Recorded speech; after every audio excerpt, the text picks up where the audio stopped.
नमस्कार दोस्तों, भटके हुए युवा की नई कड़ी में आप लोगों का स्वागत है। नंबर बताओ ना कौन सा है। नंबर याद नहीं है ना, इसलिए तो पिछले बार पुलकित ने हमें बोला कि सर नई लेटेस्ट कड़ी बोल दीजिए तो उसमें काम हो चल जाता है। जाएगा। 25वां है मेरे ख्याल से। 25वां है, अच्छा 25वां या 8 नहीं है, 25वां तो नहीं है यार, क्योंकि 8 3 के पहाड़े में रहता है तो फिर 25 26 जब भी तो 25 इनका 27 होगा। 29 27 ठीक है ठीक तभी है। तो 25 ठीक है। तो होगा। 25 कह दो आप। हाँ ठीक है, 25वीं कड़ी में आप सबका स्वागत। अरे रजत जयंती हो गई।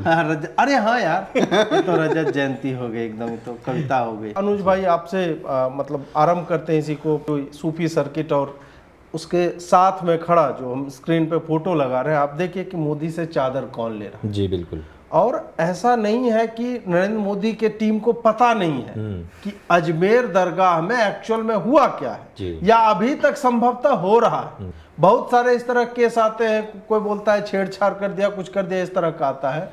और जब कन्हैया लाल वाला कांड होता है और हम सब ने इसके ऊपर लिखा, वहां का फुटफॉल गिरता है, आधा हो जाता है।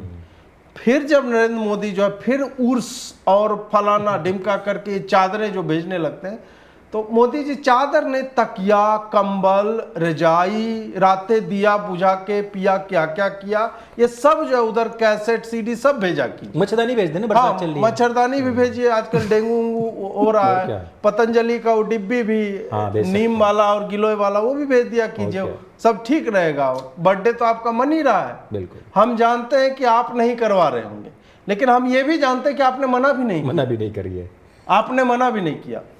मेरा इस पूरे मुद्दे पर यह मानना है कि देखो, एक होता सरकार, दूसरा होता समाज, दोनों का पैरेलल चलना। अब जैसे हम इधर देखते हैं हिमाचल में जो ये मस्जिद वाला मुद्दा चल रहा है, उसमें लोगों ने एक्शन लिया है। वो जो हमें वहां पर भीड़ दिख रही है ना, वो हम विशुद्ध रूप से ये नहीं कह सकते कि भाजपा की भीड़ है, वो लोकल लोगों की भीड़ है, क्योंकि लोकल लोगों को प्रताड़ना झेलनी पड़ी। एग्जैक्टली सर एक सेकंड, वहां का जो विधायक है कांग्रेसी है, हाँ जी, और उसने सबसे पहले खड़े होकर कहा है, उसको मजबूर किया गया है, उसको भी आप ये देखिए ना। बट उसके बाद क्या हुआ है कि उसको भी मजबूर कर दिया गया है। तो हमें दो स्तर पर यहाँ पर सोचना पड़ेगा। एक समाज के स्तर पर हमारी क्या जिम्मेवारी है, और जो सरकार है ना, सरकार को तो समाज के द्वारा सिर्फ यूज किया जाना चाहिए, ये मेरा मानना है।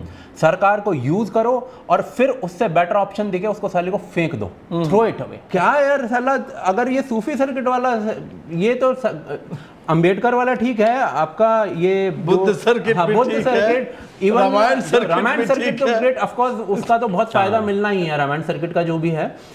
तो बट भाई साहब मोहम्मद सर्किट भी बनेगा, आप देखते जाओ। मेरे को ना ये हर्षवर्धन जी रहते तो मोहम्मद सर्किट बनवा दे, वो तो बन जाता है। रिजिजू जी है थोड़े फिट, हर्षवर्धन उनको बोला जा रहा है, ये है हर्षवर्धन ही थोड़े फिट है, और बैक फ्लिप मार के वो बोतलों के ढक्कन खोलते हैं, वो सब तीर मारते हैं। वो हम जो इकोसिस्टम वाली बात कर रहे थे पूरी, इसमें मुझे विशुद्ध रूप से यही लगता है कि इकोसिस्टम इनके बस का तो नहीं लग रहा बनाना अब। तो देखो, ये जो मुद्दा है ना, आइडियोलॉजी की जहाँ पे बात आती है, तो कहीं ना कहीं हमारे समाज की भी गड़बड़ है, क्योंकि हमारा समाज उस फोर्स से अपनी बातों को नहीं रखता है कि पॉलिटिकल क्लास जो है वो हमारी बातों को माने।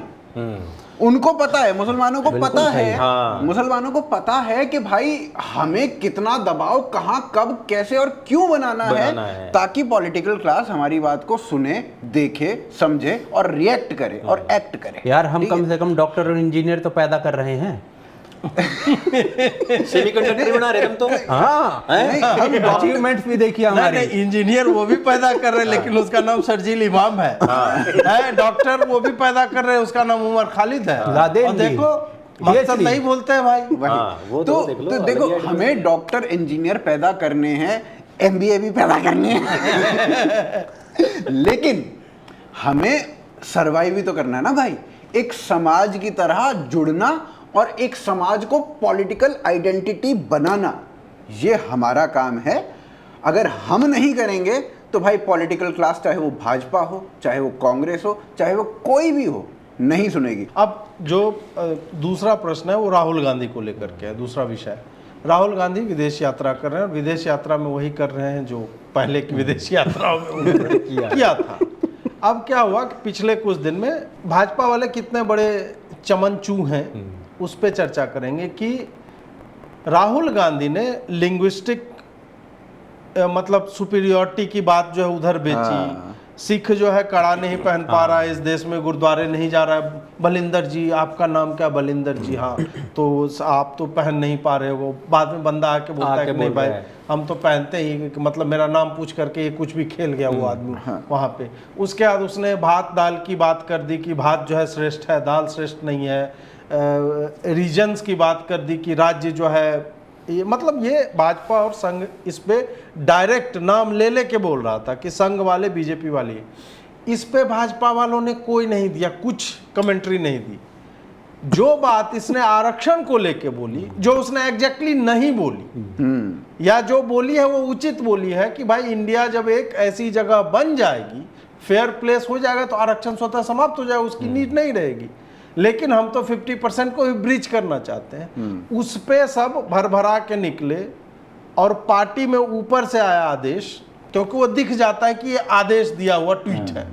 अमित शाह के हैंडल से जा रहा है, राजनाथ सिंह के हैंडल से जा रहा है, योगी आदित्यनाथ के हैंडल से जा रहा है, हिमांता ने भी संभवतः किया, बाकी भी जो हरदीप पुरी हैं, रिजिजू किया कि नहीं मुझे पता नहीं, ये सब ट्वीट कर रहे हैं उसी में कि आरक्षण विरोधी है। भाजपा का हैंडल पे आ रहा है इंडिया में ए जो है ए फॉर एंटी रिजर्व। उनको लगा यार कितना क्रिएटिव कार्टून हमने बना दिया।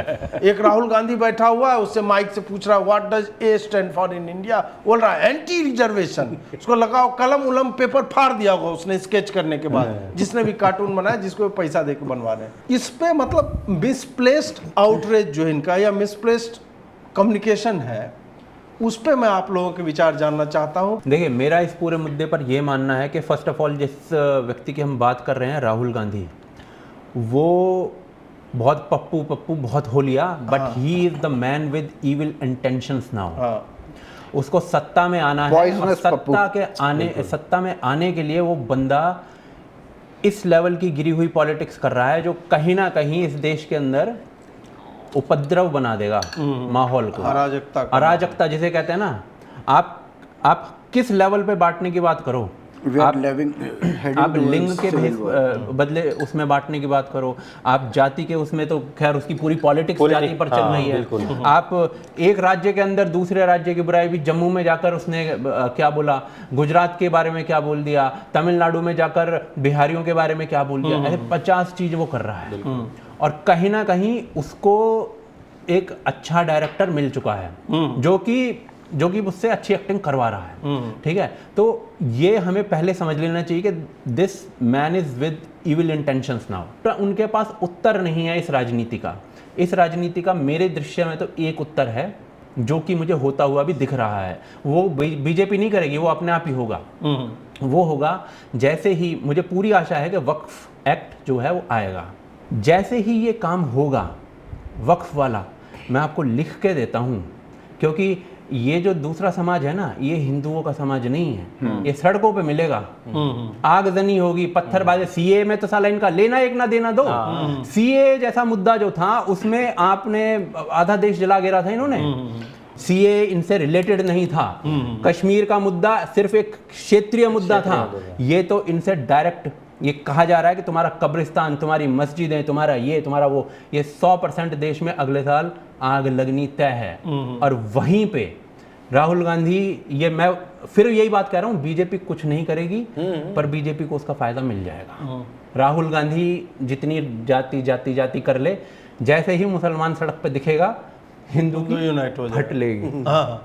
यूनाइट तो छोड़ दीजिए, वो नहीं है, वो की फट लेगी। ये जो जेपीसी को भेजा गया ना, और ये जो स्कैन QR कोड ये सब करवा रहा है, तो मुझे लग रहा है इसके कारण लोग सड़कों पे नहीं आएंगे। मुझे ऐसा लग रहा है। ऐसा इसलिए लग रहा है, भाजपा जब कंटेन करना चाहती है ना किसी चीज को, वो कर लेती है कंटेन। सड़क पे ये लोग आने से पहले ये ओवैसी बी टीम है भाजपा की, मैं ये मतलब भाई मैं ये जानता हूँ, ये करवा लेंगे इसको, जितना आग मुतना है अभी ये कर लेगा। जेपीसी में इनकी कुछ बातें मान ली जाएंगी, उसके बाद इनके लीडर्स को, जमीयत और ये जमात, इन सब को मैनेज करेगी भाजपा।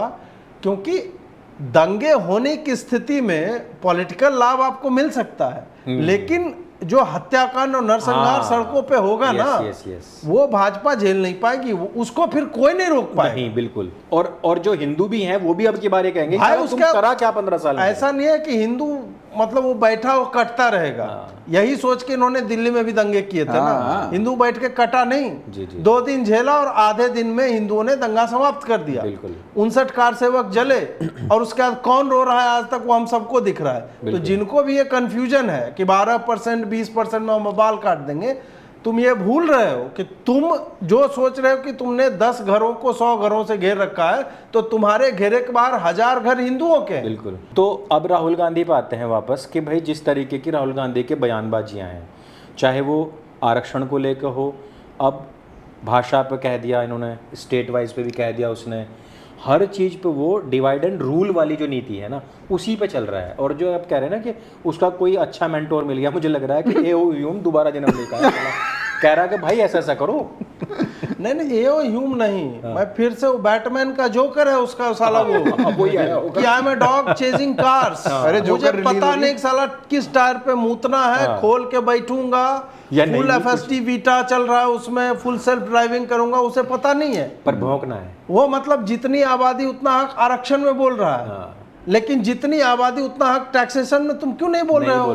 भारत में बोल रहे हो कि तमिलनाडु ज्यादा कमा रहा है, फिर तो साला तुम्हें वर्गीकरण का पक्षधर होना चाहिए। एग्जैक्टली। मेरे को ये बताओ, अगर ये जितनी आबादी उतना हक बोल रहा है, ठीक है, अब इसको 2 पर्सपेक्टिव से देखते हैं। पहला पर्सपेक्टिव कि राहुल गांधी पारसी है, अब पारसी है जितनी आबादी उतना हक, तो प्राइम मिनिस्टर तो बना ही नहीं सकता किसी भी हिसाब से। 0.06% पारसी है, 0.1 भी नहीं है साला है?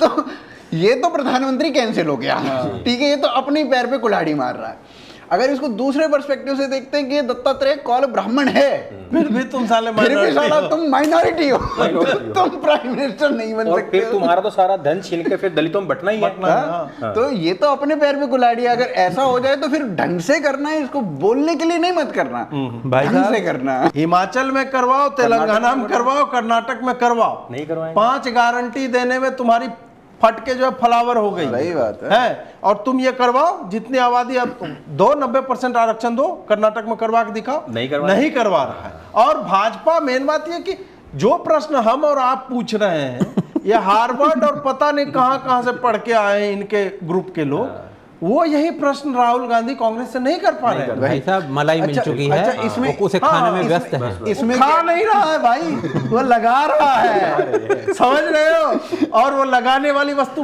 ब्रेड तो बिल्कुल नहीं है। राहुल गांधी के हाथ कोई बड़ा आदमी ऐसा लग गया है कि किसी भी तरीके से करो। देखो कुछ चीजें ना अच्छी लगती है बस सुनने में, मजा आता है उनको सुनकर। और ज्यादातर क्या है, युवा एज के होते हैं, तो उनको क्या लगता है कि जब आप ये कह रहे हो ना कि जिसकी जितनी आबादी उतनी उसकी हिस्सेदारी, तो यार मजा आता है। मैंने देखा है ना, वो कह रहे हैं कि यार आप ये देखो ना कि देश की आबादी 140 करोड़, अगर सबको 1 करोड़ दिए तो लगे कितने, 140 करोड़।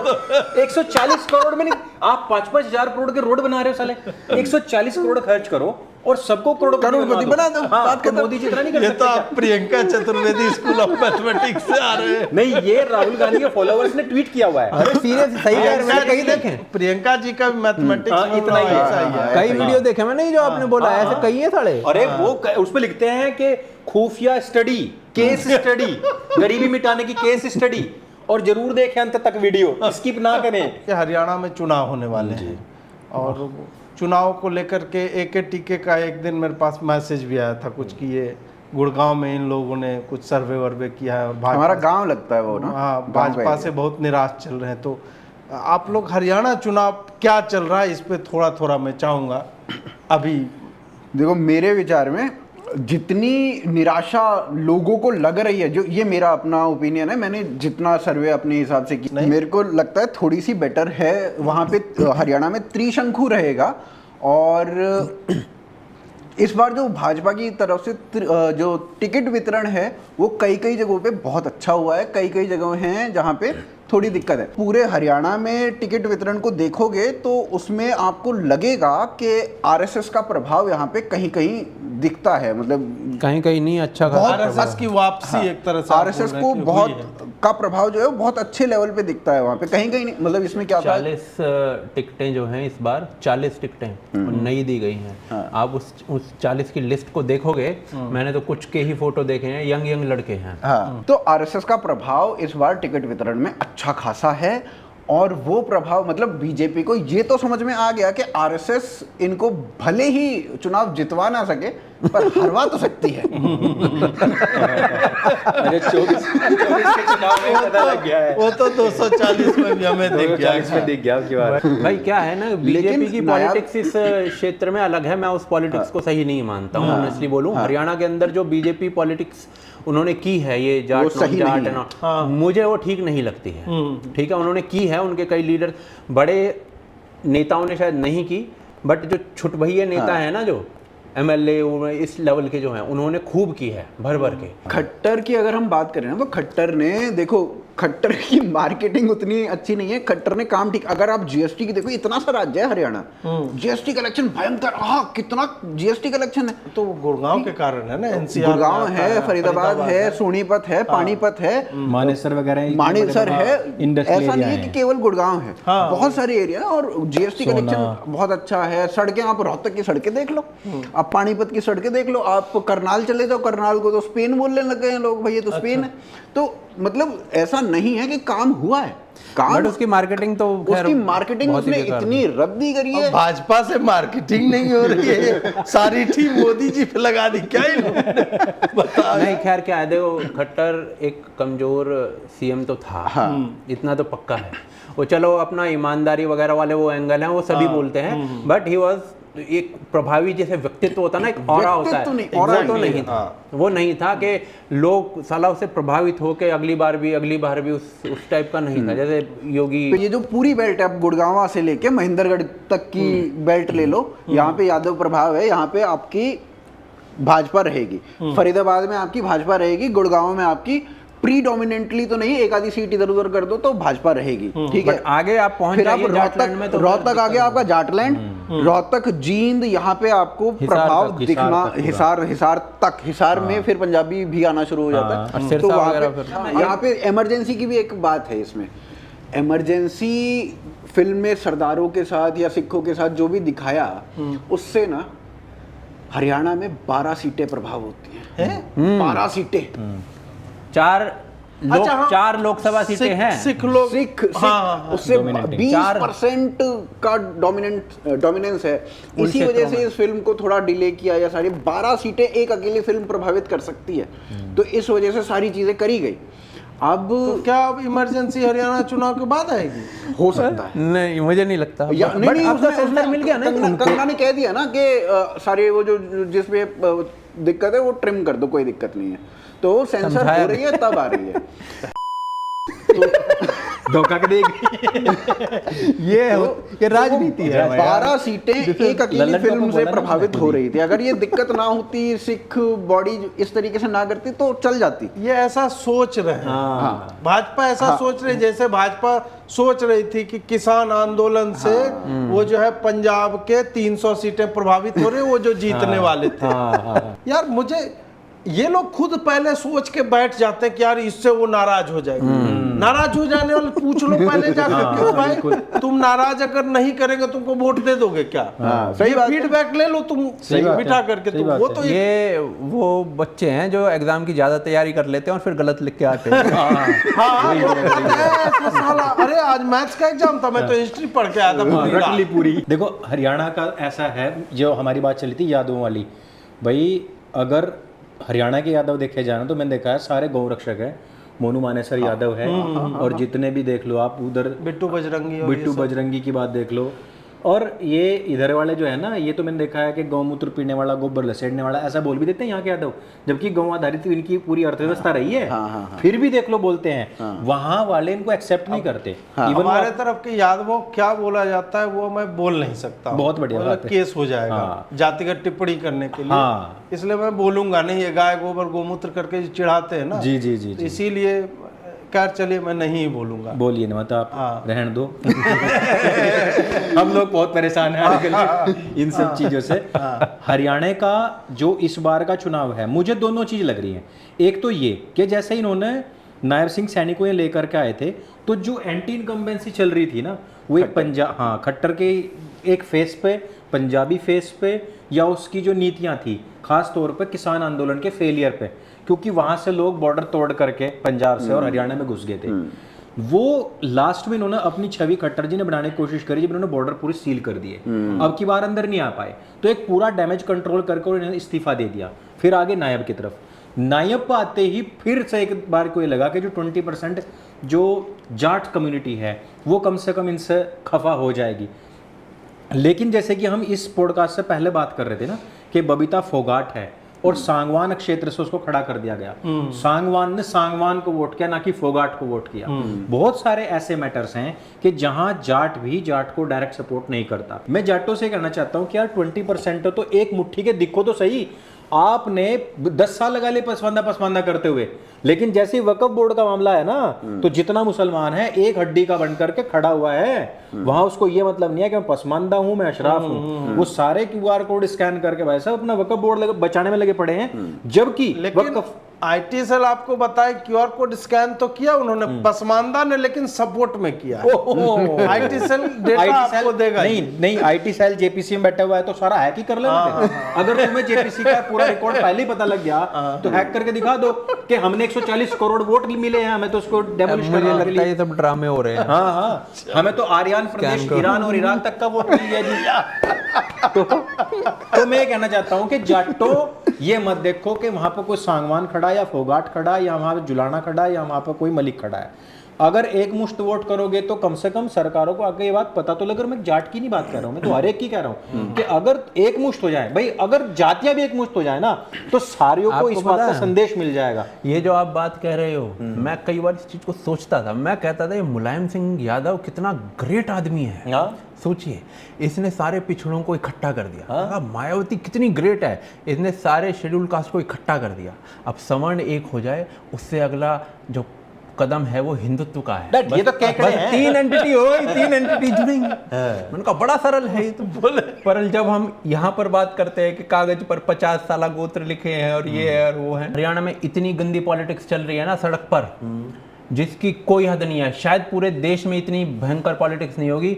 22% जो जाट है इसमें समाज में, हरियाणा में, उसके दिमाग में ये भरा जा रहा है तू तो हिंदू है ही नहीं। ये नैरेटिव भरा जा रहा है। मुझे ये पता करना था, अरविंद केजरीवाल जी छूट गए हैं और उनकी पत्नी उन्हें हरियाणा का लाल भी बताती है, वोट दोगे तो दिल्ली का पीला है, वो दिल्ली का पीला है, तो मुझे ये हरियाणा का लाल है। तो क्या क्या कहते हैं ये अरविंद केजरीवाल जी जाटों के किस गोत्र से आते हैं?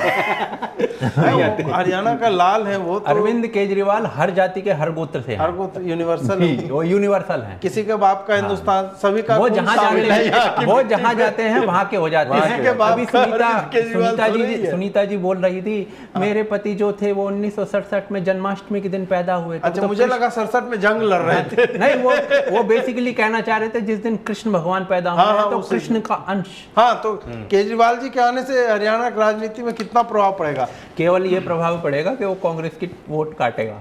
अच्छा, नहीं, वो बीजेपी की नहीं काटता, वो मिलेगा।